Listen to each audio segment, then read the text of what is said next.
Paris Olympic से भारत के लिए एक बुरी खबर सामने आई है। सिर्फ एक कदम दूर थी गोल्ड मेडल से और ये पूरी आशा जताई जा रही थी कि भारत को इस बार पहली महिला पहलवान जो है वो गोल्ड मेडल ला करके देंगी, लेकिन वो सपना यहाँ पर चकनाचूर हो गया जब पता चला कि विनेश फोगाट का जो वज़न है वो महज 100 ग्राम ज़्यादा निकला है। जी हाँ, 50 किलोग्राम की कैटेगरी में वो अब प्रतिस्पर्धा में रेसलिंग कर रही थी, लेकिन 100 ग्राम वज़न ज़्यादा निकलने के बाद वो डिस्क्वालीफाई हो गई और डिस्क्वालीफाई होने के साथ ही जो एक गोल्ड मेडल का सपना भारत देख रहा था वो यहाँ पर चकनाचूर हो गया। ओलंपिक की जो कमेटी है उसका ये रूल है कि जिस वेट कैटेगरी में आप खेल रहे हैं, चाहे वो 50 किलोग्राम है, चाहे वो 60 किलोग्राम है, 75 किलोग्राम है, जो भी आपकी वेट कैटेगरी है, उस कैटेगरी से अगर ज़रा सा भी वज़न ज़्यादा होता है तो उसके बाद आप डिस्क्वालीफाई कर दिए जाते हैं और हर मैच से पहले जो है वो वज़न मापा भी जाता है। कल जब ये मैच ख़त्म हुआ सेमीफाइनल का और वो फाइनल के लिए आगे बढ़ी, तो उसके बाद से ही जो उनकी पूरी टीम है, जो सपोर्ट स्टाफ है, वो मेहनत कर रहा था क्योंकि वज़न जो है वो उनका पहले भी थोड़ा सा ज़्यादा था।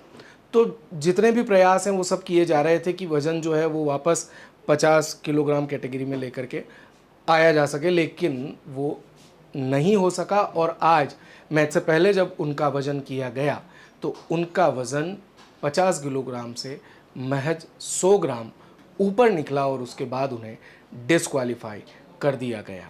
अब आपको एक चीज़ और यहाँ पर बताते हुए चलें कि अब ये जो मैच है इसमें जो उनके सामने फाइनल में प्रतियोगी भिड़ने वाली थी वो अब यहाँ पर गोल्ड मेडल जीतेंगी, लेकिन इसके अलावा और कोई मेडल यहाँ पर नहीं दिया जाएगा। यानी कि जो ये माना जा रहा था कि अगर वो हारती विनेश फोगाट तो सिल्वर तो यहाँ पर आता ही आता, लेकिन चूंकि अब वो डिस्क्वालीफाई हो चुकी हैं तो अब यहाँ पर कोई भी मेडल नहीं आएगा। ये एक कहानी है, लेकिन एक दूसरी कहानी भी है जो विनेश फोगाट ने पिछले 1-1.5 साल में झेली है। मेडल लाने के लिए सपोर्ट कोई ना देता, पर मेडल ना मिला है तो गाड़ी सब देते हैं। फिल्म दंगल का ये डायलॉग तो आपको याद ही होगा। तो चलिए अब कुछ तस्वीरें भी देख लीजिए। इतनी इज्जत गिराओगे क्या? हम अपनी मान सम्मान की लड़ाई लड़ रहे हैं और वो फिर धक्के मार रहा है चेस्ट पे लड़कियों कैसे, वो पुलिस वाला धर्मेंद्र जो भी है।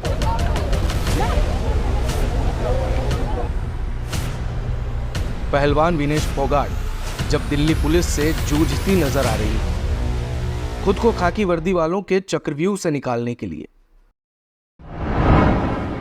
आइए अब कुछ और तस्वीरें आपको दिखाते हैं पेरिस ओलंपिक की।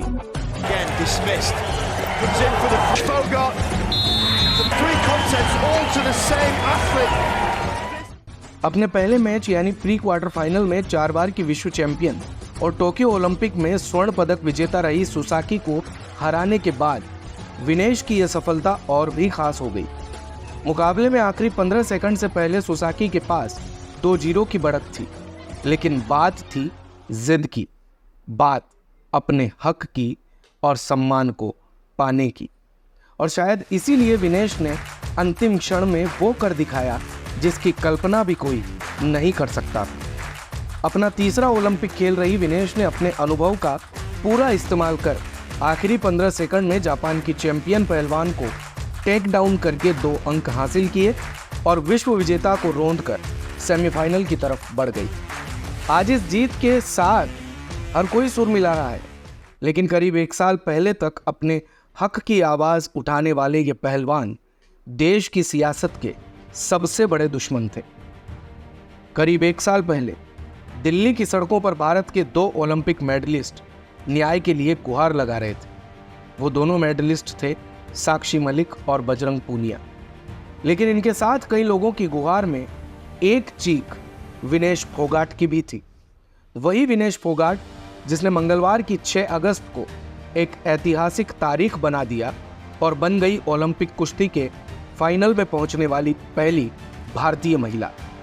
विनेश अब यहां से अपने गोल्ड मेडल से सिर्फ 1 कदम दूर है, लेकिन देश को आज वो मंजर भी याद करना चाहिए जब कदम दर कदम देश की सियासत ने खिलाड़ियों की चंद मांगों के चलते उन्हें रोंदा था।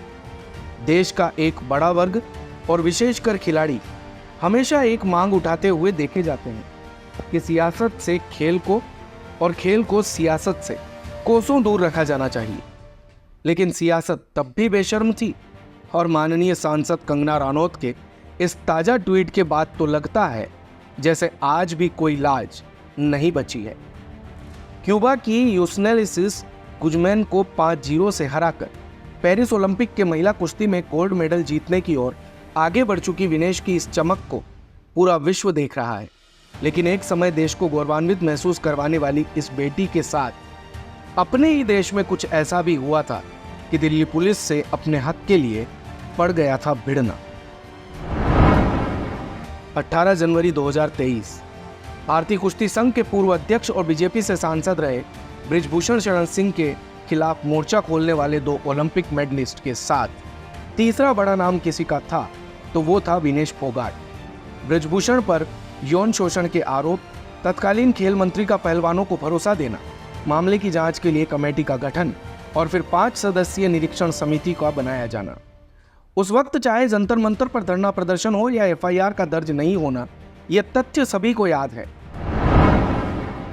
लेकिन हैरान करती है 28 मई की यह तारीख। 28 मई को जब नई संसद का उद्घाटन हो रहा था तो उसी समय खिलाड़ियों का पुलिस से टकराव हो गया और इसने पूरे देश को हिलाकर रख दिया। सभी पहलवानों को संसद तक पहुंचने से रोकने के लिए दिल्ली पुलिस और इनमें जमकर झड़प देखने को मिली।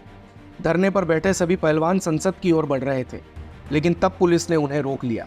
दोनों के बीच संघर्ष हुआ और पुलिस से टकराव में वो सड़क पर गिर पड़े। कोई उनके बाल खींच रहा था, कोई कपड़े और कोई अपनी ताकत का जोर सिर्फ इसलिए लगा रहा था कि नीचे गिरे पहलवान उठ न सके। हालांकि उस पल वे भले ही न उठ सके हों, लेकिन इस जीत ने विनेश को इतना ऊपर पहुंचा दिया कि जो हाथ उस दिन विनेश को रोकने का प्रयास कर रहे थे, अब वही हाथ विनेश की इस जीत पर तालियां बजा रहे होंगे। पहलवानों ने कभी सोचा भी नहीं होगा कि रेसलिंग फेडरेशन ऑफ इंडिया के पूर्व अध्यक्ष और पूर्व बीजेपी सांसद बृजभूषण शरण सिंह के खिलाफ आवाज उठाने में उन्हें इन हालातों से गुजरना पड़ेगा। विनेश और साक्षी समेत कई महिला रेसलरों ने छेड़खानी, यौन शोषण और मनमानी का आरोप बृजभूषण पर लगाया था। साथ ही उन्होंने तुरंत बृजभूषण को हटाने की मांग भी की। लेकिन किसको खबर थी कि भारत की शान कहे जाने वाले खिलाड़ी न्याय के लिए इस तरह सड़कों पर उतर पड़ेंगे। उस समय कई लोगों ने विनेश के खेल को लेकर भी सवाल उठाए थे। यहाँ तक कि साल की शुरुआत में भी विनेश को कई तरह के विरोध को झेलना पड़ा। इस विरोध से विनेश को शारीरिक रूप से कोई समस्या न झेलनी पड़ी हो, लेकिन कहीं ना कहीं इन सब का एक मानसिक प्रभाव तो पड़ता ही है। कई बार लोग ऐसे समय पर हार मान लेते हैं, लेकिन विनेश ने हार नहीं मानी। माने भी क्यों? आखिर वो खिलाड़ी ही तो होता है जो अंत तक हार नहीं मानता है और निराशा में डूबने के बजाय विरोधियों को चारों खाने चित्त कर देता है। आज वास्तविकता में विरोधियों को चारों खाने चित्त जरूर होना पड़ेगा विनेश की इस जीत के बाद, लेकिन सवाल फिर से यही है कि आखिर कब तक सियासत खेल में दखल अंदाजी करती रहेगी। खेल के मैदान से भारत कवरेज की रिपोर्ट। दिन भर की सारी अपडेट्स के लिए सब्सक्राइब करें भारत कवरेज को और हाँ, बेल आइकन दबाना ना भूलें ताकि आप रहें अपडेटेड हमेशा।